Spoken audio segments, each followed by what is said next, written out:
भिवंडीमध्ये भाजप आणि काँग्रेस कार्यकर्त्यांमध्ये हाणामारी झाली। भाजप कार्यालयाबाहेर घोषणाबाजी केल्यामुळे राडा झाला आणि 2 कार्यकर्ते जखमी झाले। पोलिसांनी या प्रकरणी गुन्हा दाखल केलाय। घटनास्थळी मोठा पोलीस बंदोबस्त सध्या आपल्याला पाहायला मिळतोय। तर भिवंडीमधली ही दृश्य भिवंडीमधील नारपोली भंडारी चौक इथे प्रभाग क्रमांक 20 इथे भाजप आणि काँग्रेस उमेदवारांच्या कार्यकर्त्यांमध्ये प्रचारादरम्यान शाब्दिक बाचाबाची झाली आणि त्यानंतर हाणामारी झाली।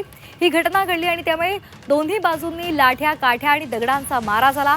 2 जण यामध्ये जखमी झालेले आहेत। दरम्यान या घटनेनंतर परिसरामध्ये सध्या तणाव पाहायला मिळतोय।